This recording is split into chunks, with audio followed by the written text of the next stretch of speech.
Amin. Berikan kemuliaan untuk nama Tuhan.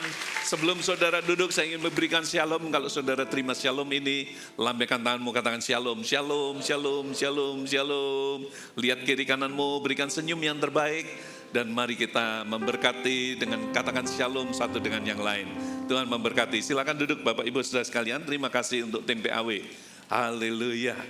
Ya, dari tadi saya mengatakan baik dari ibadah 1, 2, 3 ya, bahwa tidak terasa kita sudah sampai pada minggu yang pertama bulan yang terakhir dari tahun 2023. Dan tahun 2023 ini kita sebut dengan visi dengan sebutan sebagai tahun menabur doa dan menuai sukacita. Nah, berapa banyak di antara saudara sudah menuai sukacita itu? Saudara boleh lambaikan tanganmu. Haleluya. Oh, berikan kemuliaan untuk nama Tuhan.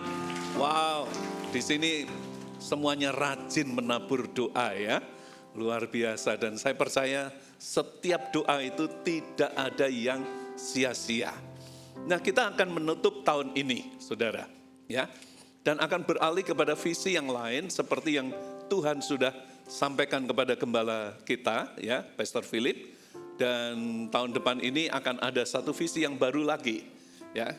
Visi ini berjenjang. Dan itu berarti bahwa kalau kita meninggalkan tahun 2023 ini, meninggal dan menutup visi menabur doa dan menuai sukacita, itu bukan berarti di tahun yang baru kemudian kita sudah mulai tidak intens lagi berdoa. Ya. Setiap orang Kristen itu harus punya jam doa secara khusus. Yang setuju lambaikan tangan. Iya, betul. Ya. Harus punya kehidupan doa. Ya. Artinya bukan sekedar berdoa saja. Oh Pak, saya berdoa Pak. Berdoa apa? Ya, bagaimana? Ya, kalau bangun tidur berdoa, mau makan berdoa, mau tidur berdoa.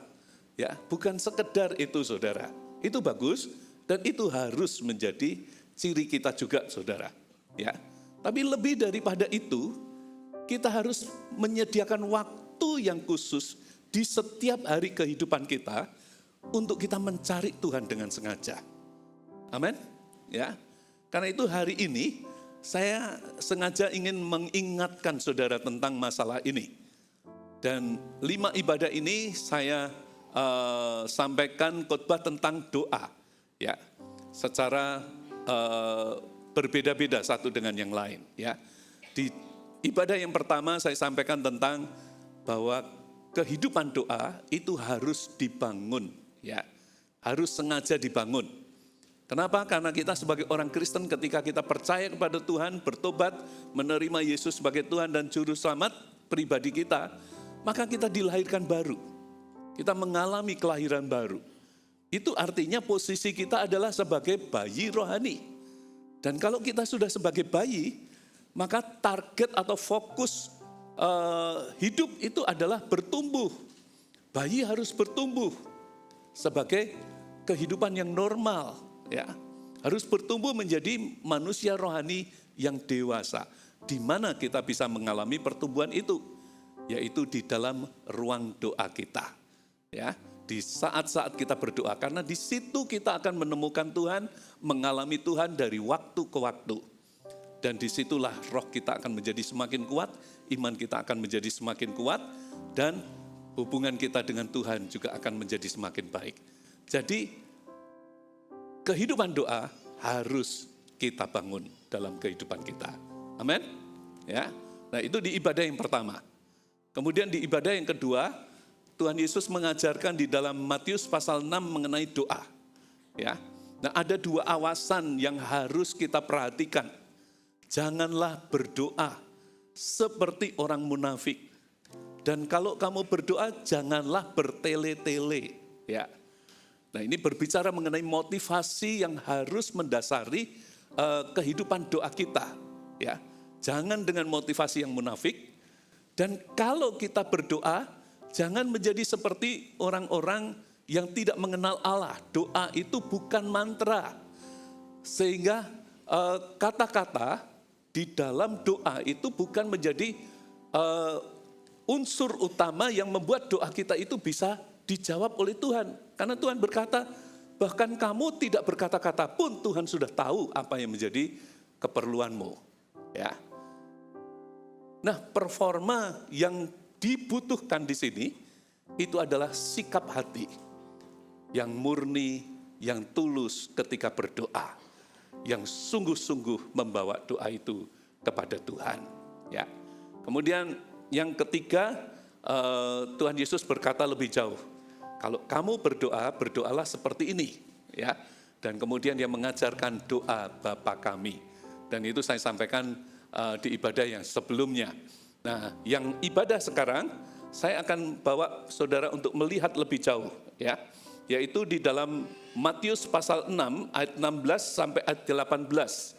Setelah Tuhan Yesus memakai pasal 6 yang sebelumnya itu mengajarkan tentang doa, kemudian dia berbicara tentang berpuasa. Dia katakan demikian, dan apabila kamu berpuasa, janganlah muram mukamu seperti orang munafik. Mereka mengubah air mukanya supaya orang melihat bahwa mereka sedang berpuasa.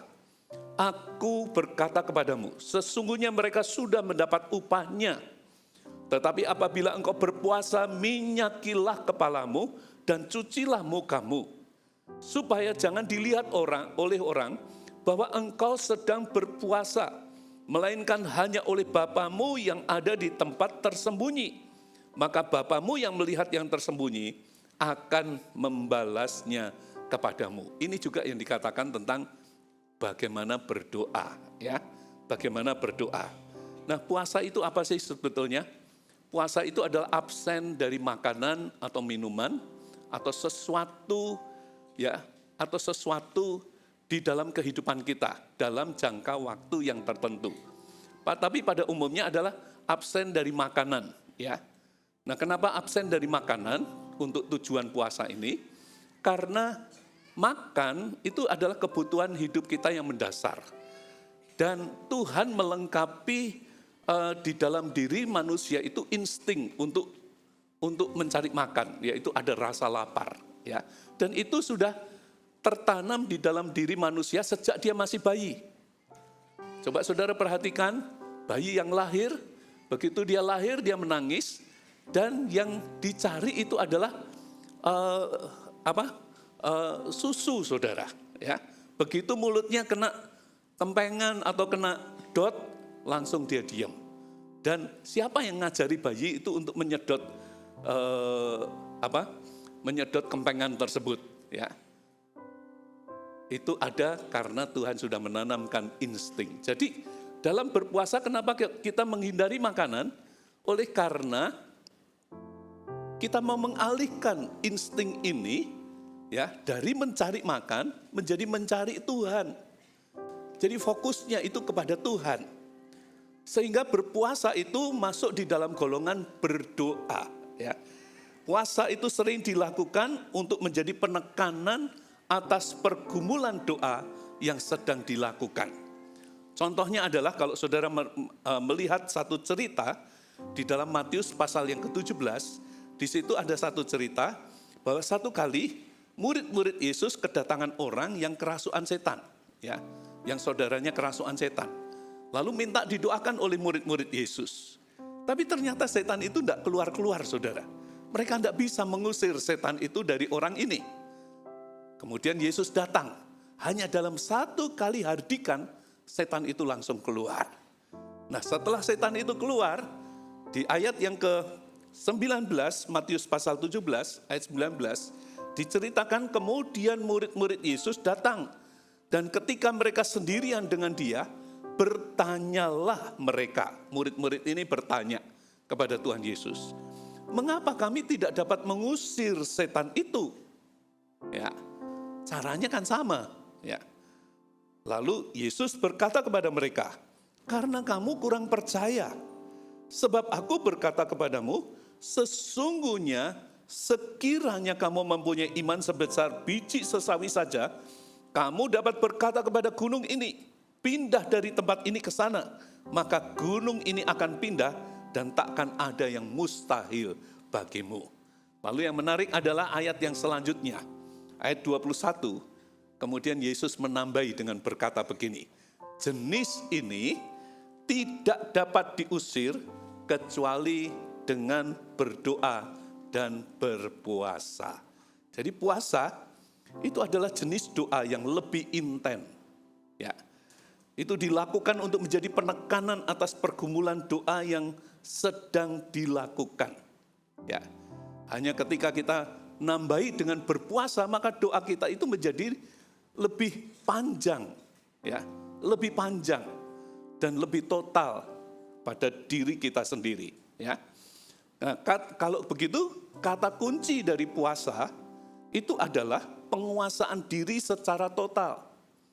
Jadi kita ini sudah sadar bahwa kita ini butuh makan, tapi kita lebih butuh Tuhan pada saat ini.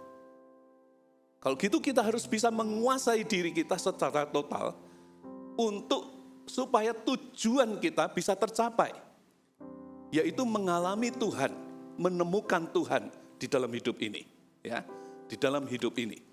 Nah, penguasaan diri secara total itu artinya pantangnya juga jangan hanya di perut saja, saudara. Ya, pantangnya bukan hanya di perut, tapi juga di perasaan, juga di perkataan. Karena puasa itu menjadi saat di mana saudara belajar dan mengembangkan penguasaan diri lebih total, ya.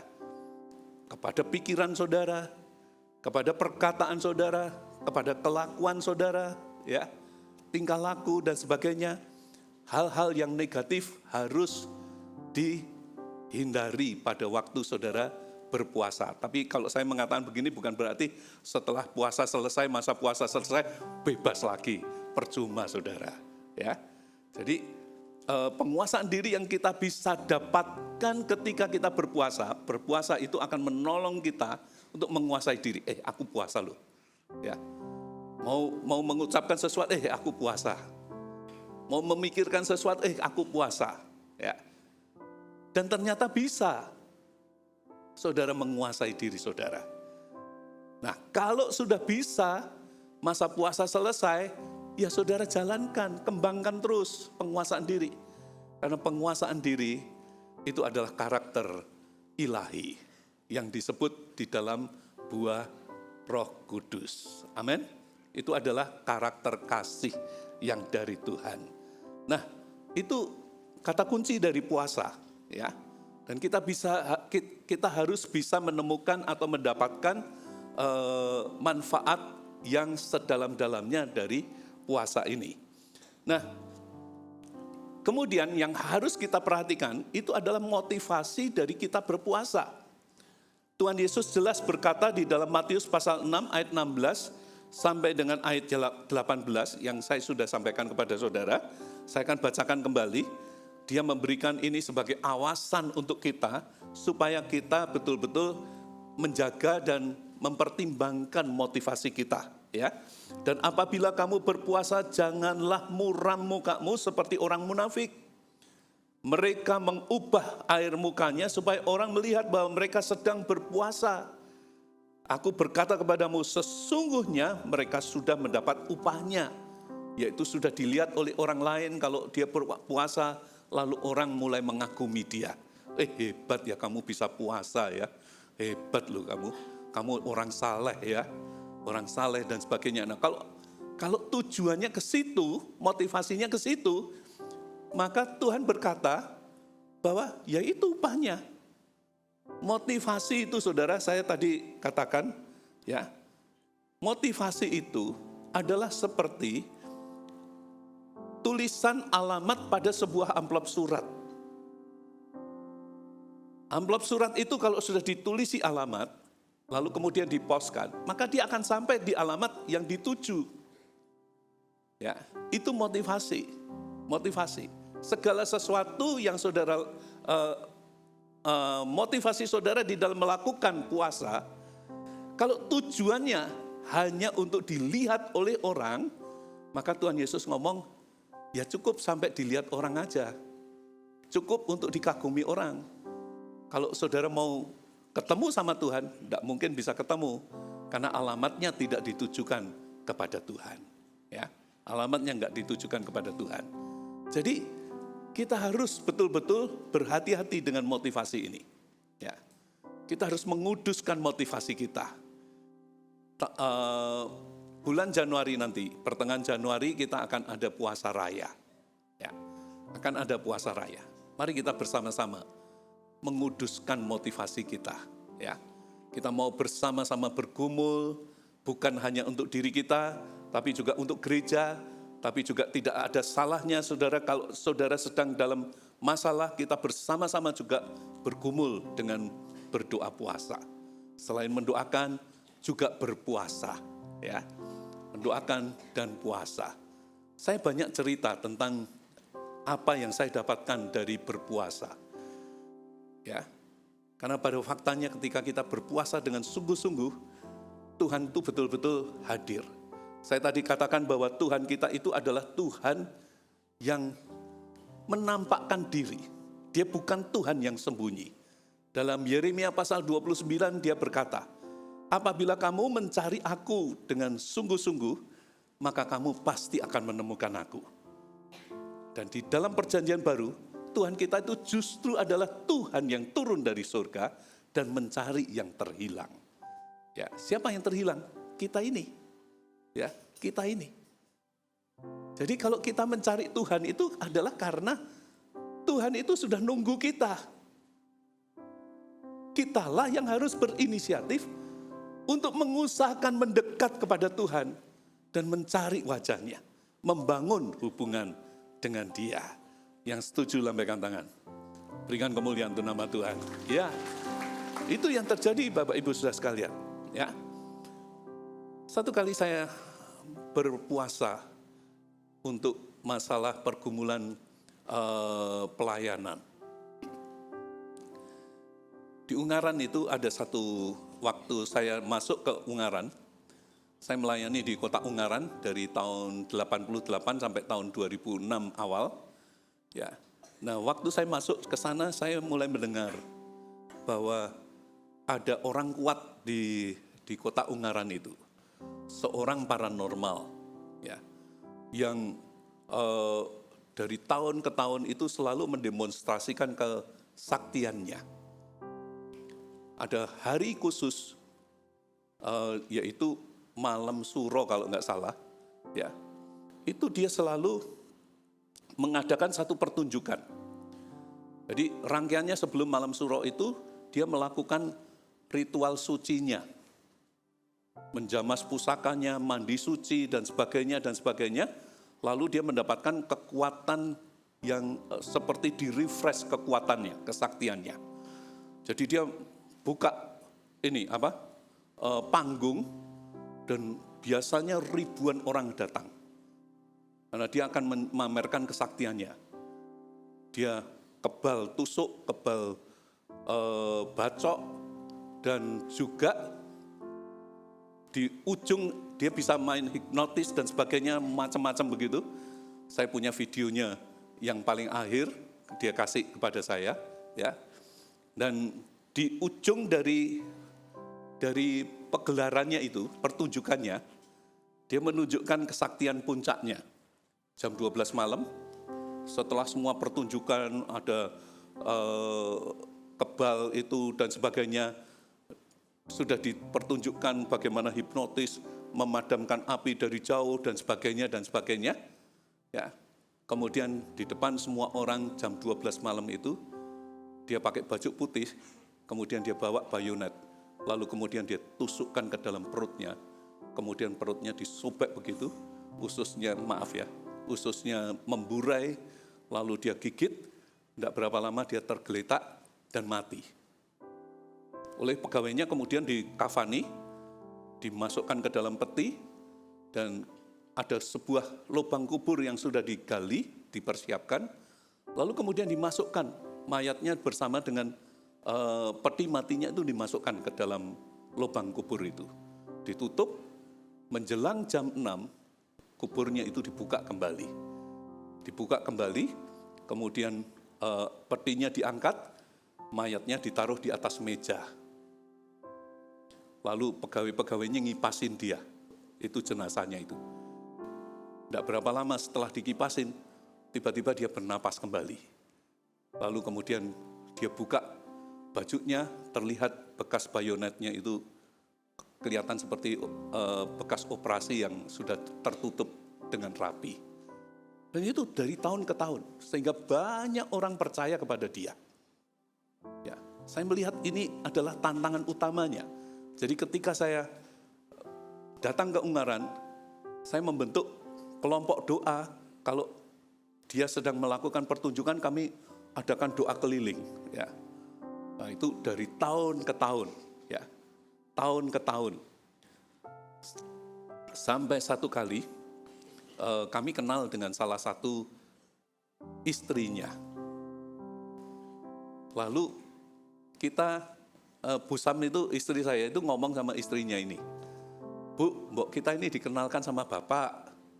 Oh jangan Pak, jangan. Istrinya itu datang ke gereja, saudara. Ya, salah satu istrinya. Saudara tahu istrinya ada berapa? Menurut pengakuannya dia, istrinya adalah 38 orang. Waduh. Kenapa? Karena ini dia merasa orang laki satu-satunya di dunia, paling sakti istilahnya begitu. Tidak bisa mati. Mati bangkit, itu bertahun-tahun dia buktikan itu. Ya. Dan banyak orang tiap hari itu ratusan yang menunggu untuk dijamah sama dia, disembuhkan dari sakit penyakitnya. Ya. Nah, salah satu istrinya datang ke gereja. Lalu istri saya sempat untuk ngomong itu, dia bilang, jangan, Bapak, suami saya itu tidak percaya Tuhan.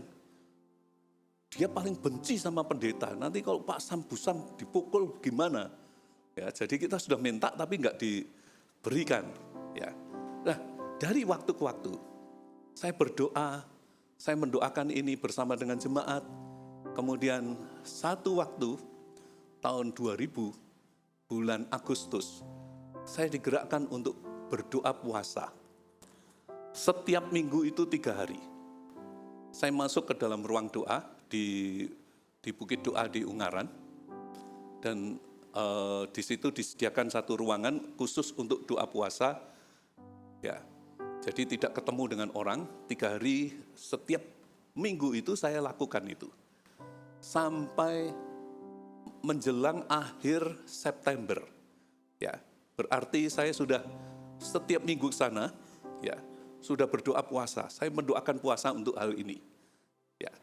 Lalu menjelang akhir September itu, saya berpikir begini, Tuhan cukup ya, saya sudah berpuasa 2 bulan ini, setiap minggu 3 hari, ya, lumayanlah, cukup banyak. Cukuplah, nanti bulan depan saya 1 bulan 1 kali aja. Ya. Ketika saya berpikir begitu, tiba-tiba saya mendengar satu suara ngomong begini, kamu teruskan sampai Desember, maka aku akan beri kejutan padamu. Dan suara itu jelas sekali. Lalu akhirnya saya teruskan, saudara. Jadi tiap minggu sampai Desember itu, saya 3 hari, tiap minggu. 3 hari saya berdoa puasa. Saya berdoa puasa di Bukit Doa itu secara khusus. Nah, tahukah saudara, akhir tahun kan saya mimpin kebaktian tutup tahun tanggal 31 Desember tahun 2000. Tahun 2000. Saya mimpin kebaktian tutup tahun.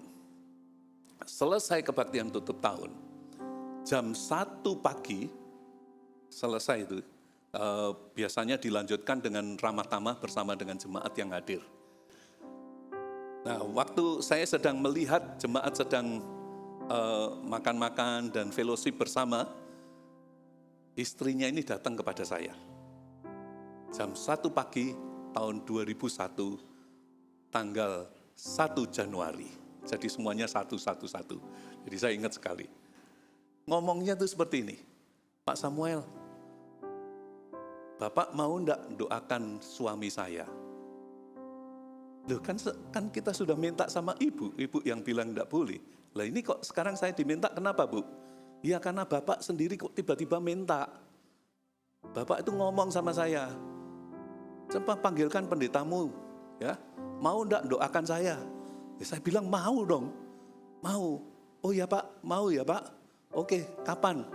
Ya, 3 hari lagi ya, saya bilang begitu. Ya, saya ngomong sama istri, kita senang sekali, kita ngomong sama tim kita, ya, tim doa kita. Akhirnya 3 hari kemudian kita datang ke rumahnya. Dan itu menjadi kali pertama saya bertemu dengan orang yang sudah bertahun-tahun saya doakan, saudara. Kali pertama, ya, kita duduk di ruang tamunya, lalu dia keluar dari dalam rumahnya, baru saya tahu ini toh orangnya yang dibilang sakti, ternyata saya lebih tinggi, badannya kecil sekali. Ya, begitu ketemu langsung dia ngomong, saya ini dulu orang Kristen, saya sering ke gereja dulu. Ya, saya masih ingat kok lagu Kristen. Terus dia nyanyikan lagu Pentakosta yang kalau dinyanyikan pasti banyak yang nggak tahu, ya, kecuali saudara orang Kristen lama. Ya. Dia tiba-tiba nyanyikan begini, sana surga mulia. Ada yang tahu? Nggak tahu semua. Ini orang Kristen baru semua ini. Saya tahu lagu itu. Saya bawa gitar. Langsung saya kemudian ikut menyanyi, saya iringi dengan gitar. Semua tim saya juga ikut menyanyi, dan ketika kita tengah-tengah menyanyi, dia menangis. Si orang ini menangis. Begitu saya lihat dia menangis, saya berdiri, langsung saya tumpangkan tangan saya ke kepalanya. Ya, menurut istrinya tidak ada orang yang bisa berani pegang kepalanya kecuali tukang cukur, saudara. Ini pendeta pegang kepalanya, saya doakan dia menangis. Lalu kemudian saya tantang dia untuk terima Yesus. Dan akhirnya dia terima Yesus. Sebulan kemudian dia mau dibaptis. Dan saya baptiskan dia. Ya. Nah yang seru adalah, saya tanya, loh Pak, kok tiba-tiba jadi kepengen didoakan oleh pendeta Kristen itu kenapa Pak? Ya. Apa ceritanya? Terus dia ngomong begini, ini loh Pak, saya punya rekamannya itu, saudara.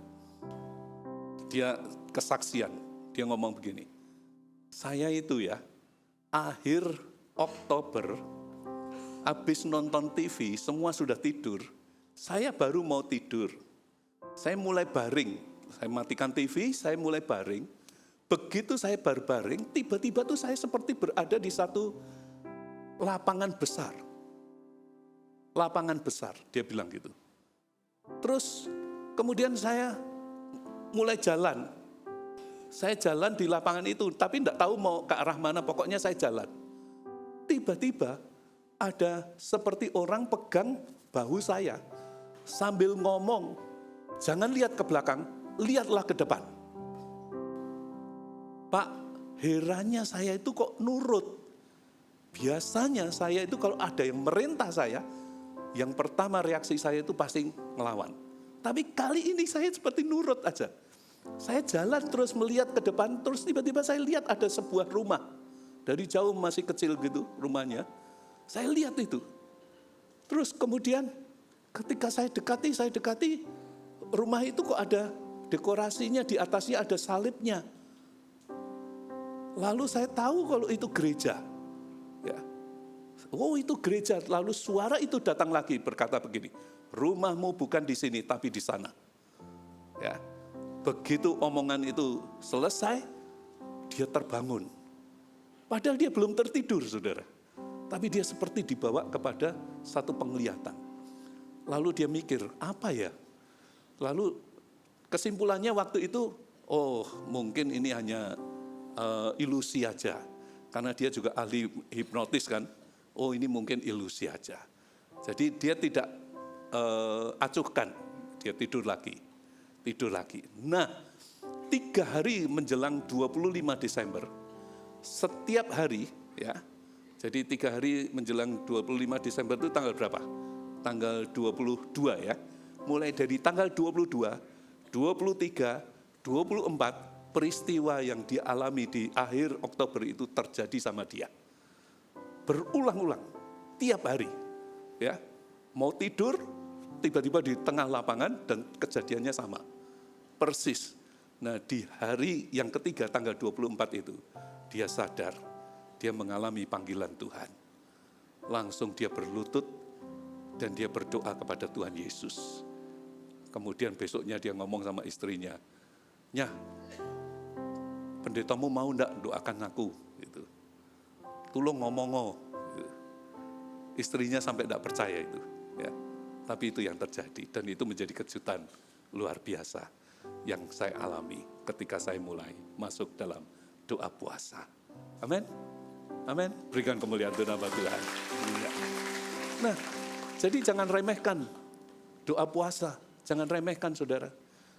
Saya banyak mengalami pertolongan Tuhan dan keajaiban-keajaiban Tuhan melalui doa puasa ini. Karena itu saya belajar untuk bisa berpuasa, untuk bisa ikut berpuasa. Nah, saudara, dalam segala kemampuanmu, apapun juga, dengan segala kekhawatiranmu, ketika diumumkan untuk puasa raya, jangan dihindari. Mari bersama-sama kita mulai melatih diri kita untuk berdoa puasa, supaya doa kita bisa lebih intens, supaya doa kita juga bisa lebih dimeteraikan. Ada amin? Berikan kemuliaan untuk nama Tuhan sekali lagi. Haleluya. Haleluya. Nah, puasa sering saya pakai untuk menjadi kalibrasi rohani. Kalibrasi itu apa, saudara? Kalibrasi itu mengukur untuk menemukan kalau ada penyimpangan ukuran. Dan kalau ketemu ada penyimpangan ukuran bisa di-setel ulang. Ya, itu namanya dikalibrasi. Supaya sesuai dengan ukuran standarnya. Ya. Sama seperti kalau saudara mau main gitar, saudara ada yang fales, kemudian saudara kalibrasi dengan tuning, ya, dengan alat untuk nyetem senar gitar itu. Kalau kerendahan kemudian dinaikkan, kalau terlalu naik diturunkan, supaya sesuai dengan ukuran standarnya, sehingga bisa dipakai dengan normal. Nah, hidup kita ini perlu mengalami kalibrasi, terutama di dalam masalah kerohanian kita. Apanya yang kita kalibrasi melalui puasa ini? Yaitu kesadaran, maksud saya kadar akan kerinduan kita kepada Tuhan, itu perlu kita kalibrasi dari waktu ke waktu. Ya, dari waktu ke waktu. Ketika Tuhan Yesus berkata kepada jemaat Laodikia, ya, dia berkata di dalam Wahyu pasal 3 ayat 15 sampai ayat yang ke-16, coba perhatikan apa yang dikatakan. Dia berkata begini, "Aku tahu segala pekerjaanmu. Engkau tidak dingin dan tidak panas. Engkau tidak dingin dan tidak panas. Alangkah baiknya jika engkau dingin atau panas. Jadi karena engkau suam-suam kuku dan tidak dingin atau panas, aku akan memuntahkan engkau dari mulutku." Nah, ini adalah perkataan dari Tuhan Yesus untuk mengkalibrasi kondisi kerohanian, ya, dari jemaat di Laodikia. Kondisinya itu ternyata tidak dingin, tidak panas. Dan Tuhan ingin setelannya itu yang benar. Kalau panas-panas sekalian, kalau dingin-dingin sekalian. Ya. Dan Tuhan ingin kondisi kerohanian mereka itu di-setel sesuai dengan kehendak Tuhan. Ya. Nah, begitu juga ketika saya mau berpuasa, saya juga mengkalibrasi kadar kerinduan saya kepada Tuhan. Rindu mana saya kepada Tuhan daripada rindu kepada makanan. Ya. Pak, puasa itu lapar ya Pak, saya itu tidak tahan lapar ya. Nah, puasa ya memang lapar, harus ditahan. Nah, seperti tadi saya katakan bahwa definisinya adalah mengalihkan insting untuk mencari makan kepada mencari Tuhan. Justru saya kalau puasa cari laparnya. Begitu saya lapar, saya sadar bahwa saya harus cari Tuhan. Ya. Keinginannya adalah cari makanan. Ya. Dan seringkali orang berpuasa itu kalau sudah menjelang jamnya itu yang duduk ngadepi makanan dulu. Ya. Sambil melihati terus, ya, menit ke menit, detik ke detik, ya, sambil dilihatin. Nah, kalau begitu ya instingnya ke makanan terus. Bisa mengerti? Ya. Jadi dikalibrasi. Ya. Saya sering menyadari ketika berpuasa itu ternyata kadar kerinduan saya kepada Tuhan itu masih kurang, ya. Karena ingatan akan makanan jauh lebih kuat dibanding kepinginan untuk ketemu dengan Tuhan. Nah, itu poin yang harus kita sadari. Kalibrasi kedua adalah menyadari hal-hal yang sudah keterlaluan menghabiskan waktu dengan sia-sia dalam hidup kita, ya. Menghabiskan waktu dengan sia-sia. Saya berharap kalau saya ngomong ini tidak ada yang tersinggung, ya, tapi tersungging, ya. Ibrani pasal 12 ayat 1 berkata begini, karena kita mempunyai banyak saksi, bagaikan awan yang mengelilingi kita, marilah kita menanggalkan semua beban. Kemudian ada kata dan di sini. Dan dosa, berarti ada dua hal, beban dan dosa. Ya, dosa jelas dosa, tapi beban belum tentu dosa. Tapi beban itu adalah sesuatu yang bisa menghalangi laju pertumbuhan rohani kita. Ya. Nah, ini perlu dikalibrasi. Ini perlu disadari. Ya. Satu kali waktu saya berpuasa, tiba-tiba saya sadar bahwa ada yang selama ini menghabiskan waktu saya. Zaman itu lagi populer dengan Twitter, ya. Dan saya itu suka baca Twitter, saudara. Karena dari Twitter itu saya melihat interaksi orang, kemudian juga berita-berita. Saya suka sekali. Jadi kemana-mana tuh, kalau ada waktu luang langsung saya buka Twitternya itu. Ya. Akhirnya saya menyadari kalau waktu saya untuk buka Twitter dan baca Twitter itu jauh lebih banyak dari waktu saya untuk berdoa dan baca Alkitab. Nah, ketika saya disadarkan seperti itu, akhirnya saya membuat keputusan. Saya uninstall Twitter dari handphone saya, supaya saya bisa lebih fokus untuk mencari Tuhan. Nah, ini bisa saudara kembangkan pada diri saudara sendiri dengan situasi saudara. Ada di antara saudara yang mungkin bukan Twitter, tapi IG misalnya, atau bahkan TikTok misalnya, ya, atau juga mungkin game. Wah, ini yang paling banyak ini, ya, game. Bahkan pada waktu ibadah pun sambil dengerin khotbah masih nge-game, saudara. Ya, itu banyak yang kayak gitu, saudara. Ya, jangan tersinggung, ya. Jangan tersinggung. Kalau saudara sudah mulai tersinggung, bertobatlah. Berikan kemuliaan untuk nama Tuhan. Nah, itu waktunya untuk berpuasa itu kita sambil mengkalibrasi diri kita sendiri. Untuk menyadari bahwa ada hal-hal yang sudah keterlaluan menghabiskan waktu dengan sia-sia. Ya, mari kita kembali untuk mencari Tuhan. Mari kita kembali untuk lebih banyak berdoa. Jadi berpuasa itu juga adalah waktunya untuk kita menambah saat teduh kita. Kalau selama ini saudara hanya bisa 1 jam, belajarlah untuk memperluas targetnya. 2 jam misalnya. Ya, kalau 1 jam sudah bisa, saya rasa 2 jam juga pasti bisa. Ya, jadi saudara, ini waktunya untuk menambah jumlah jam doa saudara ketika saudara berpuasa. Nah, kalau itu saudara lakukan, percayalah, kita pasti akan ketemu dengan Tuhan. Kita pasti akan mengalami Tuhan.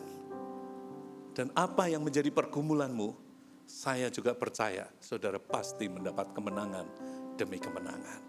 Kemuliaan Tuhan atas kehidupan kita sekalian. Ada amin? Saudara diberkati, berikan kemuliaan untuk nama Tuhan. Mari kita bangkit berdiri bersama.